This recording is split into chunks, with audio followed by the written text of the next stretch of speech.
They never found Zuri's body. Only her clothes lay on the river bank, folded neatly on the grass, as if she had undressed herself with care. The villagers searched the water with sticks, with nets, even with charms the elders cast into the current, but the river gave nothing back. Zuri had gone to the river that afternoon to wash clothes. She was a young woman, graceful and strong, known for her laughter that carried across the compound, but her family was poor. They struggled to eat each day, and Zuri often watched her younger siblings go to bed hungry. Many nights she sat outside, staring at the stars, wishing for a way out of the hard life she knew. It was said that as she walked at the river, beating the clothes against smooth stones, Zuri began to speak softly. Her words were not meant for anyone nearby, they were meant for the river itself. She asked for help, for kindness, for a chance to lift her family out of suffering. Some said she even sang a low and haunting melody that floated over the water. That was when the stories began.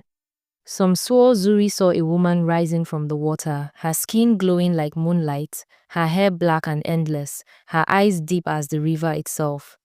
Others whispered that Zuri never saw a figure at all, but only heard a voice soft, calm, and heavy, like waves breaking on stone. The mermaid, they said, offered her a covenant. Zuri would marry her son beneath the waters, and in return, her family would never know hunger again. It was not a bargain shouted aloud, it was a choice made in silence. The other women who had come to wash their clothes finished quickly and left, but Zuri stayed longer. She folded her wrappers neatly on the grass, as if she were preparing for a journey, then she stepped into the river. Step after step, the water climbed higher up to her waist, her shoulders, her chin. She did not stop. She did not turn back.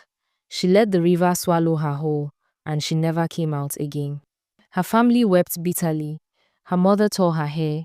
Her father sat in silence, staring at the folded clothes as if they were all that remained of his daughter.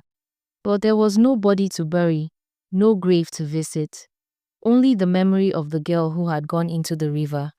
The villagers began to whisper. Some said Zuri had been taken by the mermaid against her will. Others believed she had gone willingly, offering herself as a bride to the spirit's son. Mothers began to warn their daughters not to linger by the river's edge, for the mermaid, they said, still searched for brides. Weeks passed, and then strange things began to happen. Goats appeared in her father's pen, healthy and fat, though no one had bought or traded for them. Yams pushed out of the earth, larger than any the village had ever seen. Palm wine sellers came to her family's compound and left gifts without asking for payment. Traders on the road gave them fine cloth and salt, smiling as though under a spell. The family, once poor and struggling, now lived in comfort. Hunger no longer visited their home. Children no longer cried through the night. The villagers grew certain of what had happened. Zuri had kept her side of the covenant. She had gone to be the wife of the mermaid's son, deep in the kingdom beneath the river. And in return, her family had been lifted out of poverty. They began to call her the Mermaid's Bride. Some spoke her name with fear, others with respect. But all agreed that her choice had brought blessings, though it cost her freedom, her breath, and her life on the land. Her mother, though she missed her dearly, sometimes smiled through her tears when she saw the abundance around them. Her father, who had once carried heavy shame, now stood tall among men. Her brothers and sisters grew strong, clothed well, and never went hungry again.